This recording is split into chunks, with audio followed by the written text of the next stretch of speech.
Welcome. Good. This is our fourth and our last. I'll make my introduction a little short so we can get to the speakers. This is our fourth and our last event to commemorate the 50th anniversary of the 1968 Prague Spring, the invasion, and the decades of normalization that followed. Our last events were really trying to give people exposure to what these events were in different contexts. So the first event was really informational, talking about what the reforms of 1968 were, how it ended with the invasion, and a little bit about normalization that happened after. We showed then the film by Miloš Forman, his last film he made in Czechoslovakia before immigrating, basically having to immigrate because of it, and showed how it kind of pushed the boundaries because it was actually in theaters, then they pulled it out of theaters, then it was back in theaters again under Dubček, and it was still playing during the invasion. In 1973, the normalizers banned it for life, and it sat in a vault until communism fell. So it came out of the vault in 1990. We had our third speaker talked about the role that television played under normalization, how the communists used television to sort of create a fictitious alternate reality that helped compensate for the deficiencies of real reality. And our last event today is really the one that I've been looking forward to the most. Because even though I've studied this culture for I think over 20 years now, I'm still fascinated when I hear very specific details that I didn't know, and I always learn something new from people talking about what their real lives were like. Also, over the years, I've been getting, not a lot, granted, but a few email here and there from Czechs or Slovaks who are in the North Florida area who've emailed me to say, do you know any other Czechs or Slovaks in the area? I would like to meet some and connect with the community. So my hope is that this event really will do both, that we can learn about sort of the everyday life experiences of people who lived under these times, and also get the community together a little bit. To that end, we have a sign-up sheet. I'd really appreciate anyone who wants to be contacted in the future about Czech or Slovak events. Please sign up. I won't spam you. But it's hard. The cliche about the Czech community is that they don't form these ethnic enclaves like the Poles in Chicago are famous. We don't really have that for Czechs and Slovaks here, so it's hard to hunt you all down. I also want to thank several people who helped with this event. Carla Ruffer, our outreach coordinator. The Center for European Studies has sponsored all of these events. We have Melody over there doing some camera work, so I want to thank all of you. I also have a great colleague and a dear friend who I would like to commemorate as well today. Her name is Eva Eichhorn. Some of you know her and studied Czech here with her. She taught Czech before I came to UF, and she collaborated with me on summers abroad, and she passed away 2 years ago. And she would be a panelist here today, and she had great stories. She was Czech, and she emigrated also during normalization the legal way, so it took her quite some time to move and her family here. But we had been talking about how to commemorate 1968 and how to get the community together for quite some time. And an idea that we came up with was an oral history project. So anyone here, it doesn't have to be memories of 1968 proper, but of the normalization era, or returns, or how difficult it might have been to contact relatives who were back there. If you ever want to be interviewed by a student at some point in Czech, in Slovak, or in English, please let me know. So yeah, I think what I will maybe do, Barbara, where are you? Oh, if you don't mind, I might save your presentation for the end. We have Barbara Skopolova here, who's from the Honorary Consul in Orlando, and I know I have some students who are actually working on visa applications as we speak.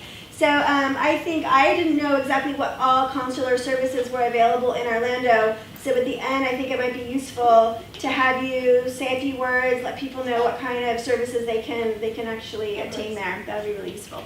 Okay. So I'm going to connect with our speakers who are waiting. Since we've already covered sort of the more informational aspects of what was the spring, what was the invasion and normalization, what I'm really hoping today is that our speakers will just want to share whatever experiences and memories they sort of, I guess, are most meaningful for them It could be about the reforms of '68 and what were the pressures for them, memories of the invasion itself.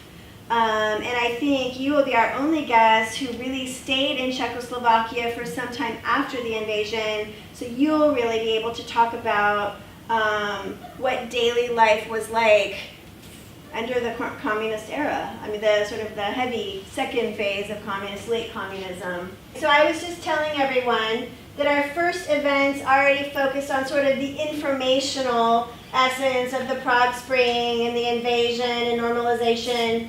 Oh, you have the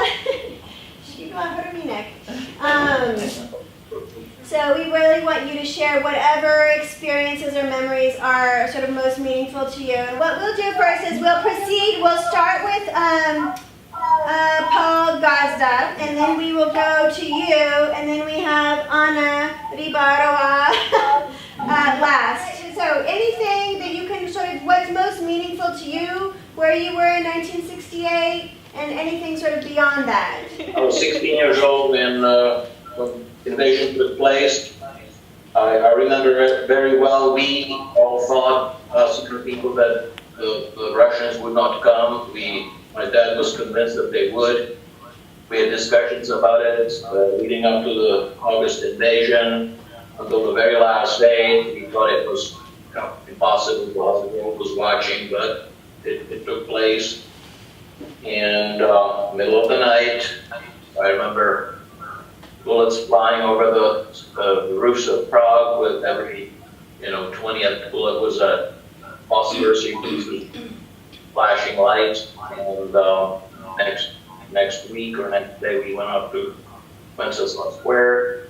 You probably saw those the footage on TV at that time. It looks almost like Second World War, black and white, old cars, and it was a big event. Everybody was talking to the Russian soldiers, trying to tell them to go home, and in about a week we managed to get passports. Things happened very quickly, and the next thing we were in Vienna, and later in Canada. So by end of September, we were in Montreal. So I'll stop there. Maybe I can get some questions asked and that sort of thing. Well, you still have time. Can you tell us what you remember about maybe how you left?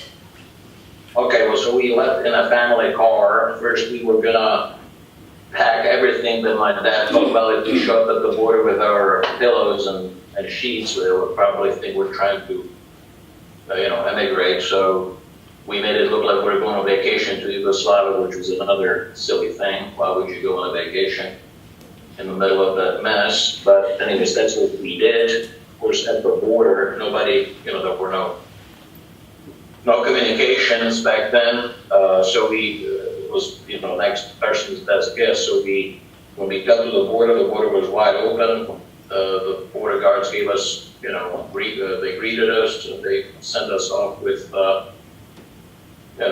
good riddance, and everything was, up and up. And in Vienna, they were already ready, and we settled down in some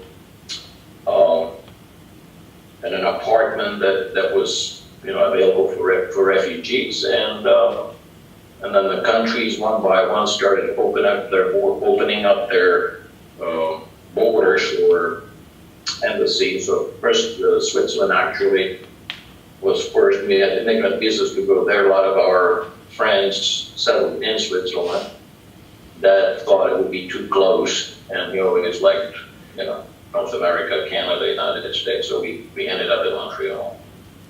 Holly, can I ask a question? Yeah, absolutely. Prosim, when you say we, who was we? You and your father? Me, my sister, my dad, and my mother, the four of us. And I remember, Go ahead. I remember you were also telling me a little about what you remember before the invasion, like television, before. It was Well, living in Prague, you were aware of, that's where everything was happening. So in the fall, and Paul Kuchar probably knows this better, it started with basically young people, students that were living in dorms that were not serviced properly, heated, and they started basically complaining loudly, and took to the streets, and of course the authorities sent police after them. There were some scrimmages, and maybe some tragedies took place. This was in December, and then it kind of started brewing over the holidays, and by the time spring came, there was a new leader, and he just let it happen. The communism with human face, or socialism with human face, was the motto, and we all thought that was, it was nobody wanted, that's in Western style political system, but we just wanted freedom. Freedom to travel was one of the big things, and it all happened that summer. Unfortunately, it got stopped. So. And may I ask another question? Sure. I've read reports about the radio station in Prague on that very day the Russians came in, that there was riots there and gunfire. Do you recall any of that? The radio station in Prague? Yes. I understood partisans took it over and called out to the general public for help. Yeah, okay, so the radio station and whoever was in, well, that's the big question, who was in charge? Well, they took the government to Moscow. They rounded up everybody, including Dubček. They went to Moscow. General Svoboda was front. He fought with the Russians against the Germans. He was part of it. He was very influential, we learned later, but the radio was still on the so-called free side. There were some people that, of course, collaborated from within the government that allowed the Russians to come in, obviously, and that sort of thing. But so the radio was free, was telling people more or less what to do. The Russians couldn't. First, they shot up the National Museum, thinking that was the radio station. I remember that moment. The little pock marks of this, 150-year-old structure, and we were running for cover. That was on Wenceslav Square. The radio station was around the corner. But Mr. Kuchera may be able to talk about that better. Those aspects. Like I said, I was just, taking it all in. It was the most exciting thing up to that point for us. And next question. Where you lived, in and among the normal everyday people, did you get a sense of any efforts to unify those who maybe were partisans during the war, maybe ex-soldiers? Well, I did not, that did not enter. I recall another incident, again, this is all basically rumors, but a Czech fort, like Fort Worden in Kolín, I think, stood to the Russians for a week. They wouldn't, the Russians didn't obviously want, or the Warsaw countries didn't want to cause an international incident, so they let them kind of calm down or cool down, and a week later they surrendered. But that was, things like that happen. But another thing, people were turning around direction signs on roads, which also kind of messed us up. So the Russians got confused, supposedly, but again, we're talking no GPS.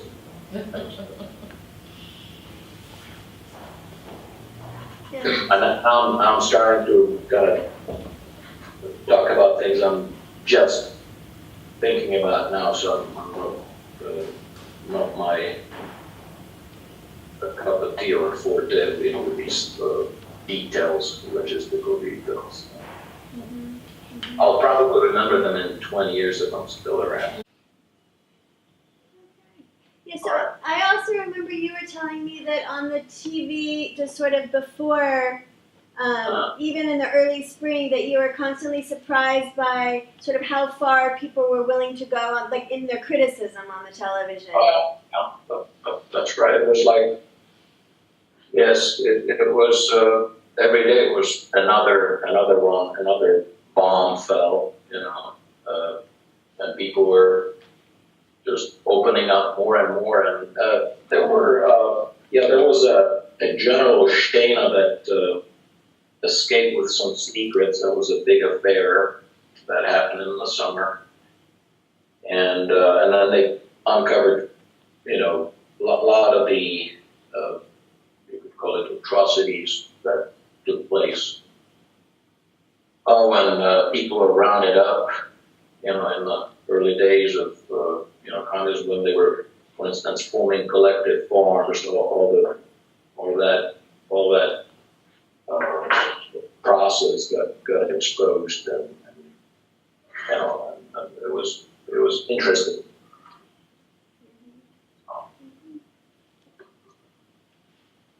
Okay. So you let the cat out of the bag, and you couldn't put it back in, at least within us, but somebody from outside did it. So that's how it. And of course, I don't remember what happened afterwards, but I think things were not ever the same. Between the 1948 and 1968. So. Okay, great. Thanks. I think there'll be also more questions for you at the end. Dr. Kuchera, are you there and can you hear us? Yes, Okay, do you hear me? Yes, excellent. Okay, good. I'm happy that I was able to fix up the video. I had some mixer hooked up and then I just disconnected it. Anyway, it's a pleasure to talk to you. And I'd like to offer not only the students and the listeners experiences from 2 to 3 time periods. During the time I was 27, chemical engineer, working in Prague in the research institute, and just graduated from the Technical University in Prague as a chemical engineer. So one period was before the occupation, which was 21st of August 1968. And the second time period was as a person from university, I had to go through military training for reservists. And after a year or so, basically there was a 1-year mandatory military service for educated people. I had 2 years mandatory service. So basically I spent in the army in Eastern Slovakia a time during the occupation when the Russians rode over with tanks and airplanes. That's a second time period. And then about 10 days after the occupation, I was dismissed from the army because my military service was completed. I took civilian clothes and I went to Prague back when I saw, all the situations there. So I really had a good handle on everything, to tell you the truth. Alexander Dubček was coming with the motto to people, communism with the human face. And indeed, it was needed because the previous communists were having a different motto. If you are with us, you are not against us. As the previous gentleman mentioned, there was some really jubilation, excitement, and news that were unbelievable at that period. And I remember it like it was yesterday in the actual newspapers. Some of the news are embedded in my mind. For example, political prisoners were put in jail, and they were lucky ones. There were cases that they put I think 50 political prisoners in the buses. They told them, they have to be transferred. They took them to some forest. They said, you can go, you are free. And then they shot all of them because according to the law, if the prisoner escapes, they have to shoot them. So that was one thing that I remember. Another thing which maybe the other gentleman could confirm is definitely is a truth that, is well known. Political prisoners had to work in the uranium mine to mine the uranium ore for Russians, because they use it for atomic bombs. And some of my relatives, actually, distant relatives, were there, and usually they lived 2 years because they ended up with cancer of lungs. Okay? So that was some of the things. And there were talks about some kind of Gestapo type interrogations, which also were confirmed just recently. And there were talks about actually concentration camps for priests and political prisoners, which also is absolute truth. So being there at the time, it was not great, and then I had to go to the army. All right, second time period in the army was because I was trained for military sort of warfare as a part of the chemical engineering. We had to learn how to shoot machine guns, throw hand grenades, and we were supposed to train privates. So I came to the military plant. I cannot talk too much about that, even I'm American. There was some oaths I was swearing as a soldier, so I don't want to go into this. But anyway, what was happening was very, very interesting. This was in Slovakia, and there was a military officers and management of the higher ranks, captain, majors, even general, and I was reporting to some of these people.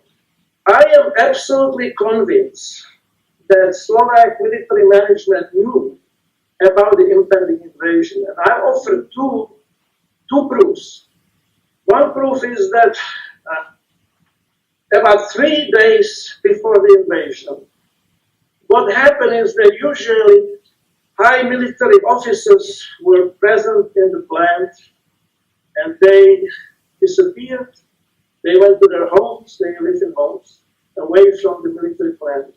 They had all cars, and they gave the control of the whole military plant to us, very inexperienced chemists, which we had a very low rank of absolvent, which could have been a captain when we left after a year. So what was happening was they were all gone, and we were told we have to circulate and change and be in charge of the military plant. That actually was very critical because it was involved in some, chemical weapons and gasoline for airplanes and so on and so on. So that is one interesting thing. And second thing is even more interesting. About 3 days before the occupation, all these people like us, me, not private soldiers, they were told we have to be inoculated. So we were inoculated supposedly against, something, yellow fever. After inoculation, next day, everybody got extremely ill. I developed very high fever. There was a diarrhea, there was a stomach problems, and we couldn't even move, okay? So the experiences were not the best, and of course, I had to go and be in charge of the military plant to replace some of my colleague who was also a chemical engineer. I had from Prague some old antibiotic I was taking, trying to get better, but really wasn't getting better. This is a true experience that I'm very happy that I survived. So I'm walking about half a mile from the barracks where we were. I had my private room. I was walking, I had my pistol and a military, basically, a uniform. I was walking towards the plant, and I was supposed to take service and be in charge of the plant. There's nobody else there. No Slovak was there. Nobody except us, very inexperienced chemists, right? So I'm walking, and as I'm approaching the military plant, there are 2 tanks with the barrels aiming at this plant. And there's about 20 soldiers along the road that I was walking, and they speak Russian, and some German, and I don't know, maybe even Polish. And so it was a very awkward situation because I wasn't sure whether they let me go through or not.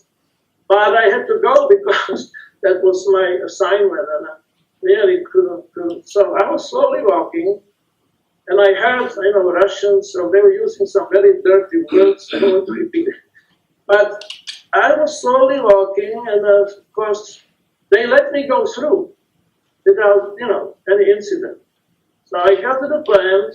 There was basically, plant it was guarded by about 20 privates with machine guns, and they knew that I'm in charge of the plant. Very inexperienced, basically person with some military education, and the tanks were basically ready, only aiming their barrels, and so it wasn't a really great situation. Soldiers basically asked me what to do. I said, well, look, don't do anything. I'm going to command center, and I'll tell you, but don't start any shooting or anything. Just I'll tell you what to do. So I went to the command center, trying to get communication with Prague military officers, generals and so on, and I got nothing. There was a radio. There was a little room with radio transmitter, and a radio was saying that the Russian took over the airport in Gruzin. They took over the television, they took over the radio, and basically President Alexander Dubček was taken by airplane to Moscow, and there was shooting in Wenceslas Square, which was the main place in the center of Prague. So nothing happened, I was there. I was supposed to be all night till morning. I was very sick, fever still, and wasn't really feeling good at all. Soldiers were talking to me, what do we do? What should be happening? Are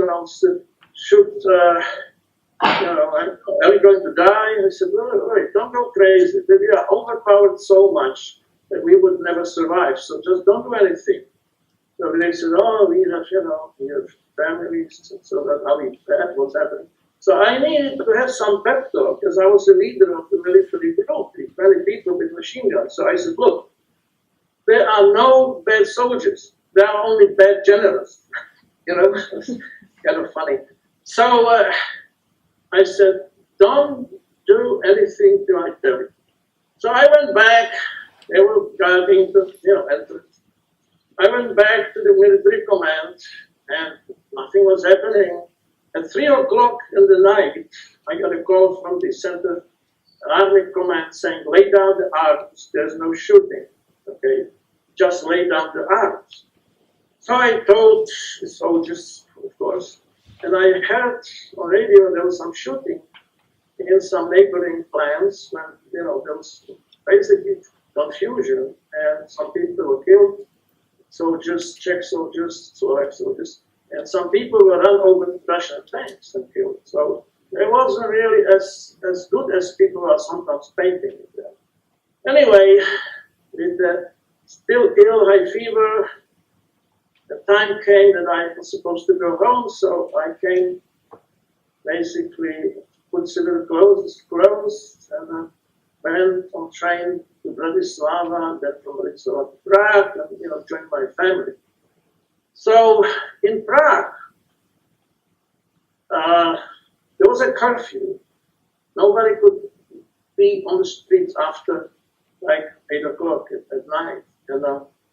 So my girlfriend was a nurse, and she had a special permit issued to her in Russian and Czech that she could go to hospitals even if there was a curfew. So I met with her, and we were trying to help her, and it was very dangerous, really, because at night there were streets of armored vehicles with machine gun pointed at, and Russian soldiers going through the streets of Prague. Okay, so we had to hide from block to block at night, and she had the permit, but I really didn't. So it was kind of dangerous. What happened that since I wasn't actually there during the 10 days, So I heard from some other people who were there, like I was 27, close to the students, and the students were very unhappy with this. They talked to soldiers, Russian soldiers in Russians, telling them go home. And then, they did some stupid things. They opened the caps from the tanks and they lit some tanks, and some tanks got fire and some tanks exploded. And so then they started to shoot apparently, and it is a sad situation that one of my distant relatives, it's some kind of a friend of my cousin, Bara Harovskova, actually, I'll tell you the name. She visited me, I don't know, a year ago, and she said her grandmother was shot with a machine gun by Russian soldiers. And I said, what happened? Well, she said she was a student and just got her a degree. They call it a red graduation. It's equivalent to summa cum laude with honors. So she was doing something stupid, that she was waving this red degree in front of the soldier, and they got somehow, they started, I guess, I don't know, they were worried and they basically shot her. So the evidence is that she has there's a graveyard in Prague, and so basically that's what, who would say was my experiences when I entered Prague. As soon as I came back, I realized that the country is an extremely stupid place to live. People are very treacherous, and I don't want to do anything with them. Okay?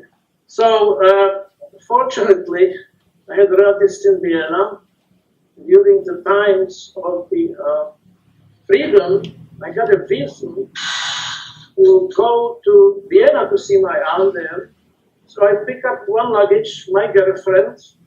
I went to Vienna and basically never came back until the regime changed. So in order to conclude this, I like to just say that communism in those days was pretty much similar to fascism. Okay, pretty much similar to fascism. And if you have some young people who think that everything will be free, they should go to Cuba and maybe North Korea to understand that, a lot of people lie. And this is what was happening. You know what the communist slogan was? You cannot lose anything except your chains. Remember that? Yeah. Right? That was basically what they were saying. And again, if you are not with us, you are against us. So be very careful, young people, when you hear this.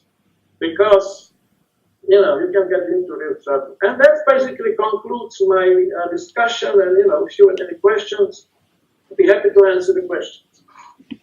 Pana Gazmo, a beautiful, touching speech. I'm your age group, but there's a lot of young people here. And that was a beautiful message for them about fascism, communism, North Korea, and Cuba. But let me take one point. How long were you in the army? I told you already that person with the university training, it's a 5 years university school, and I had 4 years of chemistry training, also gets military training. And for these educated university people, it's only 1 year in the army. However, for the privates, it's 2 years mandatory. This is all mandatory. All right, let me describe a situation that happened to me in Prague. I was in West Germany in the army for 3 years, on the border at the town of Cheb. Yeah. Okay?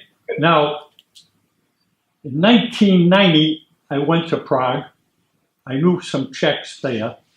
And at a party, I met a Czech soldier. He said he was a plukovnik, colonel, I guess.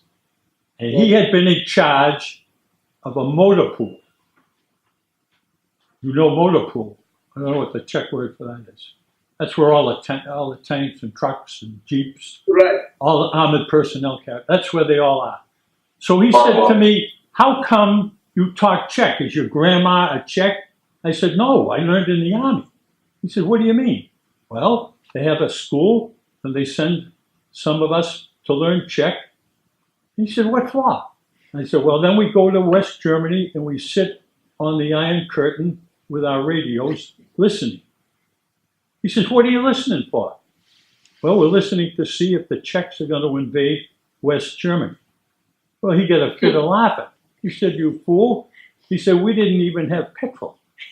He said, the vehicles we have were old and broken down. And he said, if we had an extra vehicle, we cannibalized it. We took the starter out. We took the battery out. He said, you Americans thought the Cold War was for real.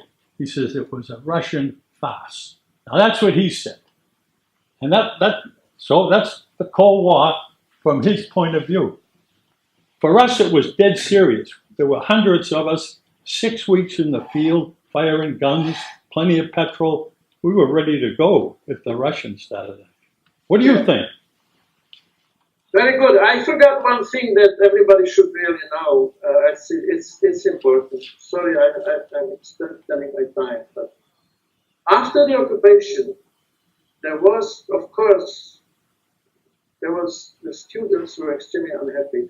And one student dosed herself in gasoline and lived the life, Mr. Palach, in protest to the occupation. His mother, he died, his mother kept complaining to the regime, and they put her into some kind of a lunatic asylum because they didn't want to hear her. And there is a beautiful movie called Burning Bush. If you ever get this movie, it was made by Czech people. It explains all these real situations that happened there.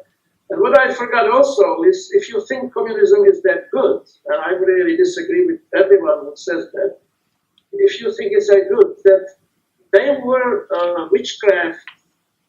I don't know if you heard the name Milada Horáková.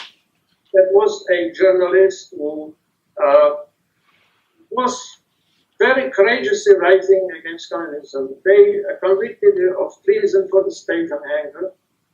There was a person called there was a communist Slansky that had about 20 people with him. He was a communist, and apparently Stalin wanted to get rid of him, even though he was a member of the Communist Party. And so they accused him and 20 others, again, against treason against the state. It was all lies, and they executed and killed them. So this was happening in the 50s. Later on, I think it didn't happen later on, but the daughter of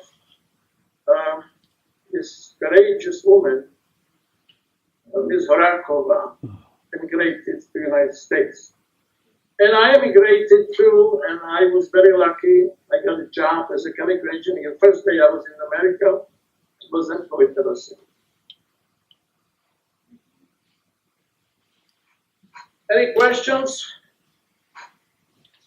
I think we'll have time for, oh, you want to have? Yes. So, growing up in the United States, one of the questions I always had for my mother was why there wasn't more of an organized effort in fighting the Germans for the Second World War, and then later on in the efforts against the communism. I have never heard the story that you shared about the Vojenský leadership, the military leadership, basically leaving you. And it's fascinating that it sounds like they totally incapacitated the troops and the junior officers as well. Had that not taken place, had you not been essentially, it sounds like you were poisoned, do you think that there was the possibility for those junior officers, lieutenants and the captains, I realize you're describing a situation where they felt very ill, but would there have been the forward momentum to have at least attempted resistance? Not in my military plan, but I heard it happened in other plans. Yes, it happens in some of the other military plans. There was shooting and some people died, but I don't have the details to tell you this for sure. So I really cannot talk about it. But we were so overwhelmed with tanks and soldiers. But don't forget, this plan was very important, and I understand that Russia didn't want to actually destroy it. Okay, so because of that, there was a sort of a stalemate. They didn't want to destroy it, and we didn't shoot, and they didn't shoot, and finally everybody has to lay down their arms, and I left the army. So I think that happened in some other plans, but again, there was a lack of communication. I agree with the gentleman saying people were changing signs, absolutely, so that the soldiers were going the wrong way. That was really funny. And so it was extremely difficult. You think that under communism people just could not travel. That wasn't all. Actually, it was very difficult to study. I had a very difficult time to actually get to university. I had excellent grades and so on. And so basically, universities were only for children and people that were communists. You really couldn't study unless you had some connections. And so that was really not easy.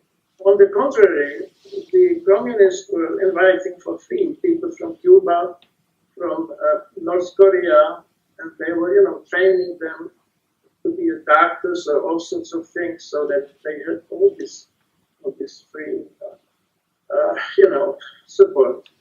So I come from family. My grandfather was a military man in the Czech Legion. Have you heard about Czech legions? Sure. They were fighting Bolsheviks during the 1917. My grandfather killed many Bolsheviks because it was necessary, otherwise they would be dead. So being a military man, in those days they tried to change the Russian communism, but of course they were overpowered and they had to go back, and he survived. So it was interesting time. Any other questions? I think we'll wait and save some final questions for the end. And I'll turn it over now to Anna Rybarova, who not only experienced the invasion, but also stayed for a decade and a half, right, into the normalization era. I left 1982. Then I was before and after, living there. Then what happened, like in practically when everything started, I will give you like view, like from women, working woman, not like military man or this or that, but life. I have one that does happen. My son was 1 year old. I was 22 years old. But what practically started everything this winter was the World Cup and the hockey. And we, Czechoslovakian, finally win over the Russian. There was, I live in Bratislava, there was whole city evening on the feet and celebrate, we finally win something, So then in hockey was exciting, for all people, oh gosh, we get, beat them. And then we started, like in Bratislava, I work in hospital. When we started working, like from like spring or beginning of year, every Saturday for free. For free, give money to government. They can build it something like Slovak and Czech. And we was happy we have a Dubček because he was Slovak, yeah. Then we have a president and he encouraged us, and then everybody, every Saturday, come working free. And we didn't know nothing about an invasion coming, but I remember after, when that happened, then, people was talking that they practically, government know about this. they was called to the Russia, and they talking, you wanna go from the Russian away, don't do that, because we will come there, you know. But I think Dubček doesn't listen, you know, and everybody was excited. And that's happened in August, one night. We live so close to major road. With my mother, because there was so small apartments. And my father said, what is we cannot sleep. So big noise on the road. Maybe the military have some, like training, they go, because that was all like tanks, these military old vehicles, like World War II. Exactly, they look like from World War II. They have even these helmets and these coats, long coats, like in World War II, and machine gun. And nobody knows. Morning, we go to work. We go to the street cars, when train tracks are everywhere, tanks. And then the bus is coming, like supplying the other public transportation, and we go to buses. Everybody ask everybody, you don't know what happened? No, I don't know what is going on, And even some, I don't know, that was major or plukovnik, or I don't know, that was high military man, but he go with this bus too, and he asked me, you don't know what happened? No, definitely not, And where we live, then we know where we live. My mother, there was like 5 blocks, was military, we call that kasarne, yeah? Kasarne, military, and they was all, tanks headed to this military men. There was not guns, like nobody can fight back, They occupied it immediately. Hospitals, kasarne, and all public, like university, this. There was some people shot there too, because we go to the street. What happened? That students, they are always full of action, because they are young. Some professors go out. Some of them started throwing rocks on the tanks. They shot them. They shot probably 9 people. We heard that, like we working. That was very close where I work in hospital. And some professors was there too. But that was like, after I come to hospital, we gonna go to work, now no people are on, nothing. Only one man, military Russian, with his coat, like World War II. I'm thinking we are in World War II, because nothing, even these vehicles or tanks, they don't look new, everything was like, when was World War II. And whole hospital was around, and they leave it, the engine running. They cannot make it surgery. We hardly words we can hear it, between us, because that was big noise. And everybody, like, there was even communists, because everybody who was high position, like, primar, docent, or head, they have to be communists there. They have to wear red book, otherwise you cannot be on high position. Then everybody, ask, what happened? Nobody knows anything, And we want to go to this hospital, and now who will be going to this man? Because he got machine gun, going. This is it. But like, we know Russian, because we have like, from 3rd grade, we learning Russian. Then some people, especially young, they go to this man approaching and tell him that we need to go to war. And he said, here is the revolution, revolution in Slovak. They take us from the military in Russia, Poland, like the Prague, Warsaw. It is like, where you see the revolution. We are going to work.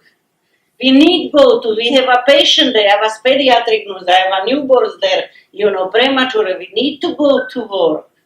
Then finally, they talking, we've been talking, and we can go there, working to hospital. Everybody, every communist in hospital was upset. We put red books, we don't want to be communist anymore, this is horrible, What happened next day? Next day come people, KGB or what we have, was like room like this, they sitting here. Everybody from this prima, doctor, and everybody have to go there by one and sign it. So they are happy the Russian come there.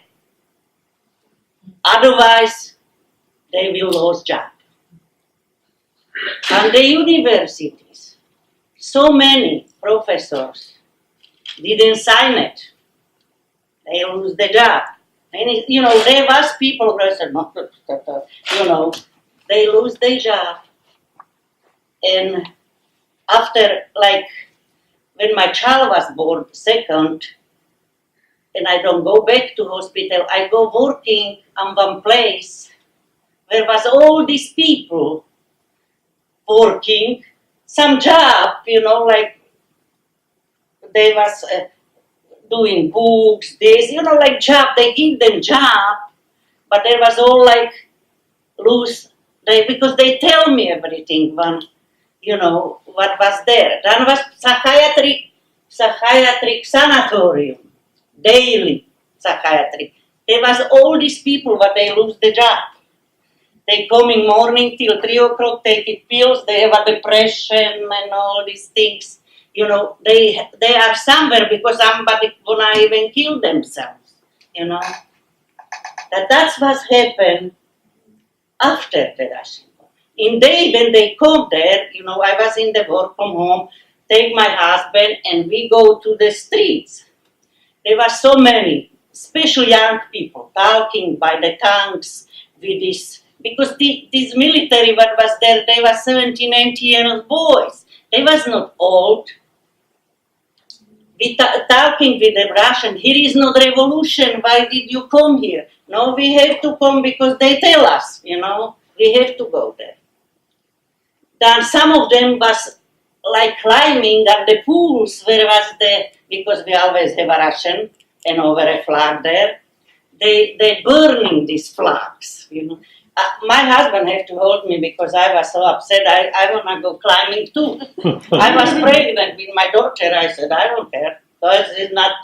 Nothing can happen to me because I was not communist. They otherwise will be. I was rebellious, but you was okay when you're not communist. No, that was the day that ending. I was always upset about this one. I cannot take that. I have to go away from here. Then finally, when I decided to go out, that was end of year, 1968, they give you passport here, you can go, I'm police. Before, we can even go out, not fly can go out. They give us this one, we go to Austria, I feel it for Australia, and my husband said, it's that's not good going so far. You will not see your mother anymore, no? Australia, Bratislava, Then I was quickly, that you telling true, yeah, what I will be doing, and I was a little bit manipulated. Even family I have there. My father practically was there because when they closed the borders, 1948, practically after war they have to go because they work in a German consulate. Then they have to overnight going because they will be shot. Only my mother with me started pregnant. She doesn't want to go. She doesn't want to go to lager, the facility where they put refugees. But then she can never say that my father working on the consulate. Then I have even father there, even they told me, better for you when you go back, you don't know what in Australia will be. No, then we come back. After 2 weeks, I find out my husband wanna return because he have a girlfriend. Should I not stay there? And when he come back, he got mistress. Now what now? I divorced him after a while, but that was one opportunity where I can go out. I stayed. But how was the life after this? There was everything locked. Not fly can go out from Czechoslovakia. There was so many parents, wanna go see their children because they go to Germany, they flew up in 68, and I was visiting on the police. But that was something horrible. But the police did to these people. They go out crying, because they were so upset that their children are on West and, doing so bad to these retirement parents they cannot visiting, because they will be take care of them. My mother, when we go to Switzerland, that was in 82, then she said, even retirement I live here only, I wanna come to you, People doesn't want even this, they wanna go to these children. I work then even for government when I go out from, hospital. Then I know so many things about the communists, what happened, what they did, like the corruption there, when they, for a bottle of whiskey or bottle of Slivovitz or vodka, they did everything for these people when they want something. Hospitals, that was not good shape like it's not now. 20,000 or 30,000 the surgeon take it from people when they wanna be operated with him because he was good. Now government was over the health care. We didn't pay anything for this. But you don't wanna stay in line to doctor and there are 29 people and you are 30th. How many hours you will be there waiting? And they prescribe you acylpirin, or they, antibioticum, that was all, because hospital didn't have money. Government didn't give them enough money because was not productive. Same thing schools. I didn't pay for my, we have a free college, everything. But when you started working, you go out, there was something like this. First year when you come out, you make 800 with college education. And maximum you can have 2,600. Doctor, lawyer, plumber make more money. And what happened? Every month, taxes. You maybe have 1,400, they take your 400 taxes every month because they need pay for this hospital and schools. Nothing is free. Now even, we are 70 years because after World War II, the Patton gave Czechoslovakia to Russia. They occupy us, from this time. That is 70 years. I'm 72. 1948, they closed the borders with Austria, with Germany, because we was like heart of the Europe. All borders, from west was closed. And they built that everywhere, We have come Russian, and they will kill us. We have to build a protection against them, against what I'm talking about USA. We have to study Marxism, Leninism, what I never understand. I was always frustrated at the meeting, and one time I wanna go early from meeting, from school, I wanna go home. And I say, professor, I need to go earlier. And said, okay, just put hands up and you can go. And we talking about Marxism, Leninism, and the time I put my hand up. Oh, Anna, you wanna tell something? No, I need to go home. I wanna just make you a little bit fun, not like for sleeping.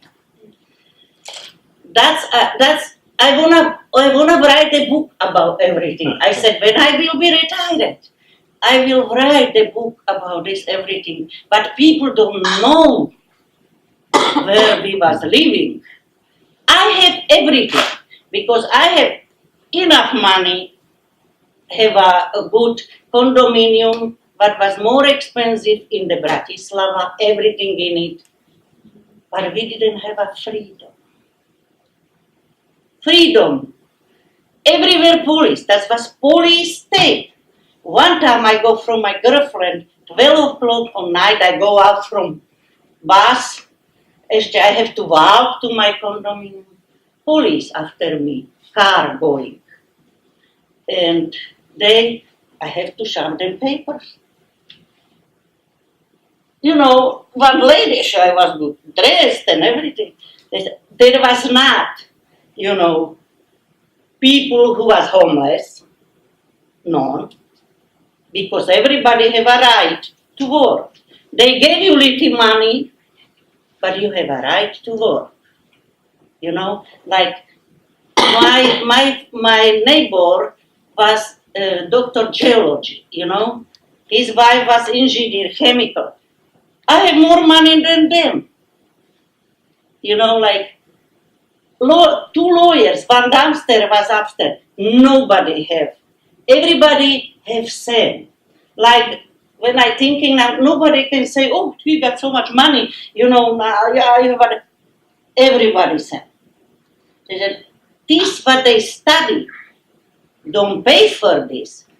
But from what you think you can give money, government doesn't give you this money because you take already free everything. In Bratislava, there are nice girls, good looking, come from West, most of them Germany, coming there to, take it bridal. They have to pay to government.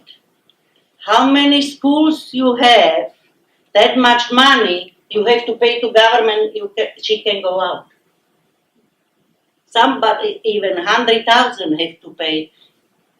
And was some doctor or, some engineer, more money. For me, we be like 40,000. That is the truth. From my heart, from woman part, about communism and socialism. Tak first we was like Czechoslovakia Socialistic Republic, then and Russia was communist. In every part when you go shopping, like in mall, and every window, with Russian forever and never other way. There was sign, you don't have that's always with the Russian, never other way. When we flee out, I lost everything.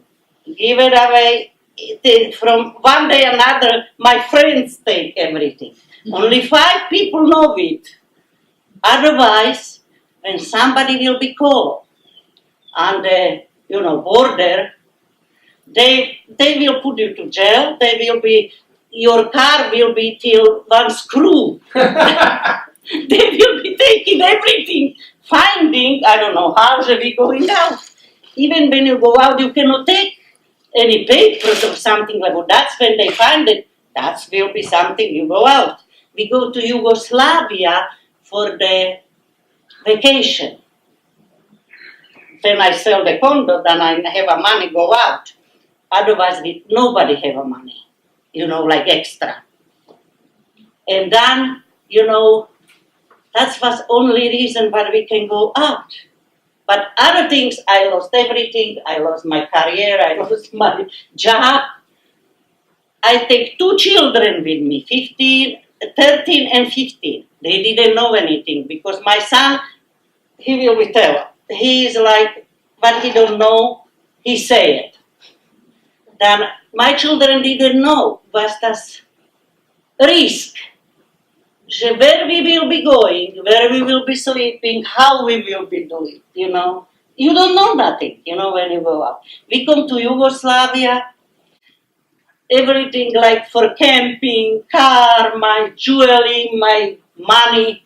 To one man, when he bring us one suitcase over the border. Because they told us you will be going only in this bathing suit to the river. You go through one house and this is where is the border. Half Gorizia is Italian and half is Yugoslavia. Then we go there, they were screaming after us, oh, going police. Oh, when they say police, I take my shoes and I run through the wheat. When they cut the wheat, you stay in the stranisko there, I ran through this. My feet was bleeding, but I said, they will not catch me.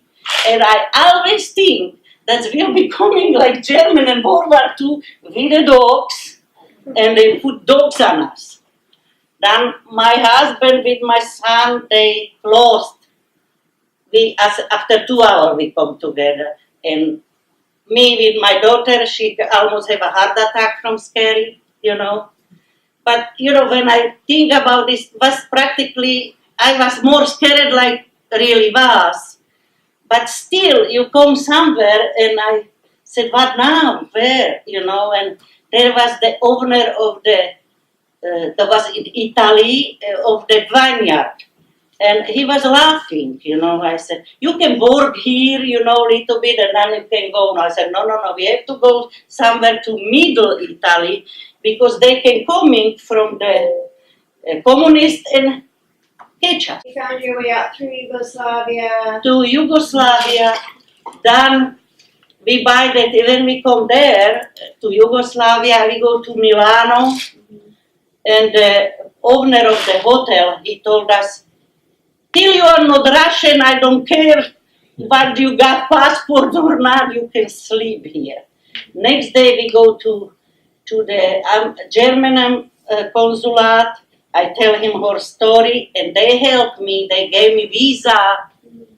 I only, not stay, but go to Germany. Since we started late, we didn't really have time for sort of just general questions, or we started late. Does anyone have just some sort of general questions that you would pose to all 3 speakers, or any of the 3 speakers?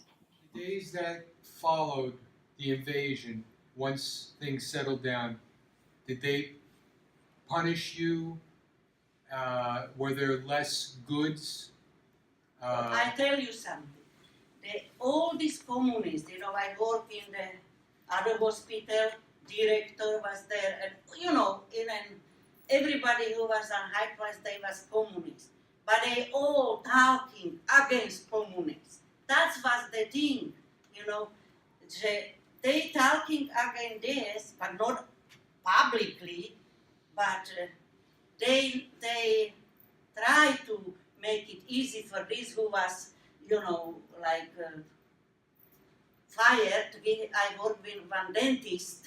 He was very good, and he was fired because he was like rebellious, And this director take him to work to his hospital because he was against communism. But he has to be there, otherwise he will be no director, Everybody lie. Believe in the lie after this.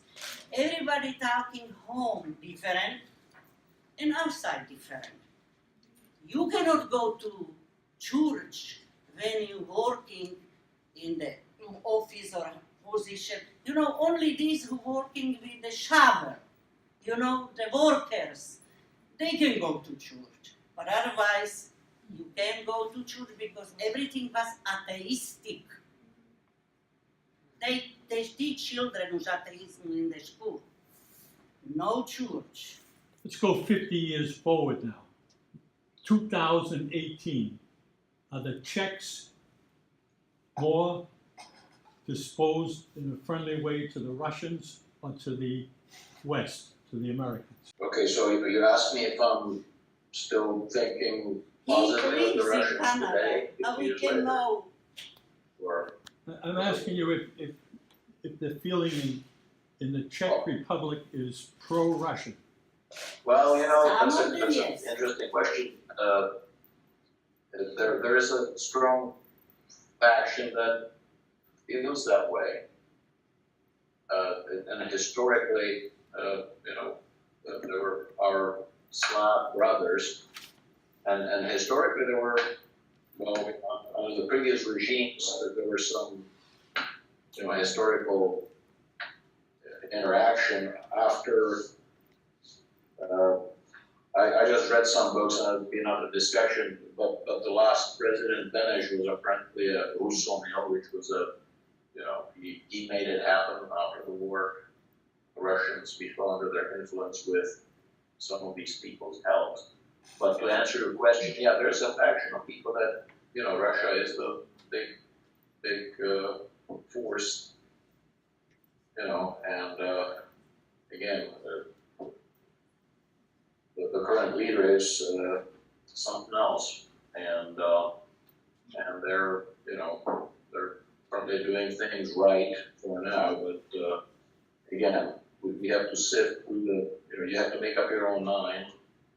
Personally, I'm kind of watching it, but I don't. Again, it could be, you know, we didn't see the Russians come to Czechoslovakia in 1968. Who knows what they're planning? You know, it's good to have the United States to keep them in check, no question about it. So that's where I'll leave it. He's talking a little more fast forward. What about prior to 1968? What was your experience with, you know, Russian society, any Russian citizens, maybe education-wise? What were you guys taught in school as far as a general attitude towards? We talked a lot about Russian military. What about Russian society and stuff? What was your opinion of Russian society, and then how did that kind of change with the Prague Spring afterwards? Well, I'll quickly. We actually all had pen pals from Russia. Of course, we corresponded with them from grade 3 on. We learned Russian, so we wrote in Russian. They wrote us back in Russian. They didn't, for instance, learn Czech. But I had a pen pal from St. Petersburg who was, you know, was a girl, but she would send me a letter. What kind of interesting, my dad helped, you know, translate it, and we corresponded for a number of years, almost up to the end. It was, you know, I don't remember, but maybe once a month, and I was, you know, sponsored by the state, and you got an insight into their lives. So St. Petersburg was similar to Prague, and you know, and again, I would have to start churning my wheels to remember some details, but it was pleasant. You would have pen pals from United States, maybe, you know, Germany, or I guess South America, some countries, you know, places like that. I want to thank everyone, obviously our 3 panelists, for participating. I was telling people at the beginning, my colleague and I in the past had talked about doing an oral history project. So anyone who is interested in being contacted, whether it's about 68 per se, the era of normalization, or even returning today, do let me know if you're interested in being contacted, whether it's in English, in Czech, and in Slovak. I will, thank my panelists for your contributions.